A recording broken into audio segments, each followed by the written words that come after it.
तो hello student, आज हम क्लास 12th का ऑब्जेक्टिव क्वेश्चन देखेंगे, ठीक ना।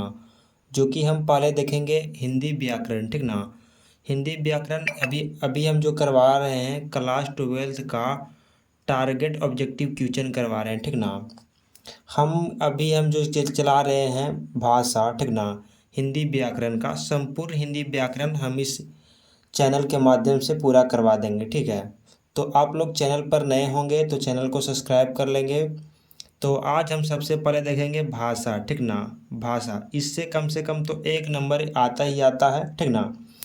तो ऑब्जेक्टिव चलिए हम शुरू करते हैं। एक ऑब्जेक्टिव हम शुरू कर देते हैं। तो पहला ऑब्जेक्टिव है कि कौन सी लिपि दाएं से बाएं की ओर लिखी जाती है। तो आपको आंसर में क्या देना है, पहले मैं क्वेश्चन फिर से पढ़ देता हूँ कि कौन सी लिपि दाईं से बाईं की ओर लिखी जाती है। तो क्या लिखा जाता है दाईं से बाईं ओर, तो फारसी हमारा है जो दाईं से बाईं की ओर लिखा जाता है। हमारा जो फारसी है ना वो दाईं से बाईं की ओर लिखा जाता है। तो इसका ऑप्शन नंबर डी हो जाएगा, ए का।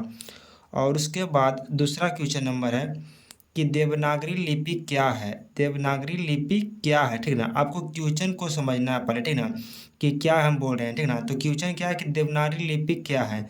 तो देवनागरी लिपि क्या है। तो जो देवनागरी लिपि है वो अक्षरात्मक लिपि होता है, ठीक ना। जो देवनागरी लिपि होता है वो अक्षरात्मक लिपि होता है। तो ऑप्शन नंबर ए होगा। ऑप्शन नंबर क्या होगा, तो ए होगा, ठीक ना। उसके बाद क्वेश्चन नंबर हम 3 देखेंगे। क्वेश्चन नंबर 3 है कि रोमन लिपि क्या है। रोमन लिपि क्या है, ठीक ना। क्वेश्चन नंबर 3 क्या है, तो रोमन लिपि क्या है। तो आंसर में आपको क्या लिखना है कि रोमन लिपि क्या है। तो आपको बताना है, 4 ऑप्शन दिया गया है, ठीक ना। तो इसमें रोमन लिपि क्या है पूछा है, ठीक ना। तो ये जो कि है वर्णात्मक लिपि है, ठीक ना, वर्णात्मक लिपि है। तो 3 का ऑप्शन नंबर सी हो जाएगा, 3 का ऑप्शन नंबर सी होगा, ठीक ना।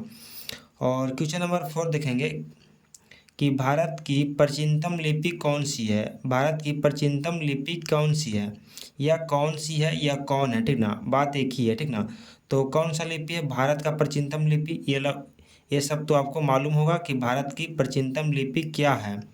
तो भारत का प्राचीनतम लिपि क्या है, तो ब्राह्मी लिपि है, ठीक ना। जो प्राचीनतम लिपि है वो ब्राह्मी लिपि है, ठीक ना। प्राचीनतम लिपि क्या है, तो ब्राह्मी लिपि है।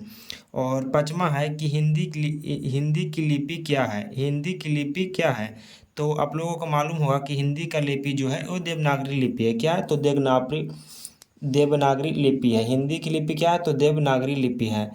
तो 5वां नंबर क्वेश्चन क्या था कि हिंदी की लिपि क्या है, तो क्या है, तो देवनागरी लिपि है। 5 का ऑप्शन नंबर बी हो जाएगा।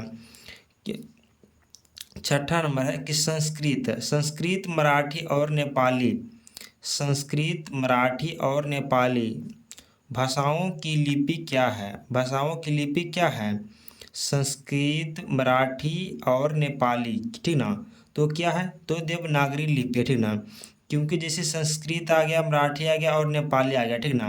तो ये सब क्या है, तो देवनागरी लिपि है। क्या है, तो देवनागरी लिपि है। तो 6 का ऑप्शन नंबर डी हो जाएगा, 6 का ऑप्शन नंबर डी हो जाएगा, ठीक है।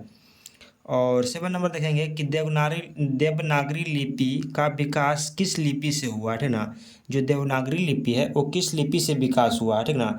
तो ये देवनागरी जो लिपि है किस लिपि से विकास हुआ, तो ऑप्शन नंबर ए हो जाएगा। 7 का ऑप्शन नंबर रहेगा ब्राह्मी लिपि से विकास हुआ, ठीक ना। ब्राह्मी लिपि से विकास हुआ, देवनागरी लिपि का जो विकास हुआ वो ब्राह्मी लिपि से हुआ है, ठीक ना।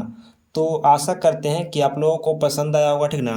तो इसी प्रकार से अगला जो हम लाएंगे, ठीक ना, तो वर्ण लाएंगे, ठीक ना, कि वर्ण का उच्चारण किससे होता है। तो ऐसे करके हिंदी व्याकरण के जितने भी चैप्टर हैं, ठीक ना, वो सारा चैप्टर हम करवाएंगे, ठीक ना। एक क्लास 12th का ऑब्जेक्टिव क्वेश्चन है, ठीक ना, जो कि आप लोगों को पता होना चाहिए, ठीक ना। कि इस चैनल क्रिएटर से हम क्लास 12 10th का हम ये सारा वीडियो लाते हैं, ठीक ना।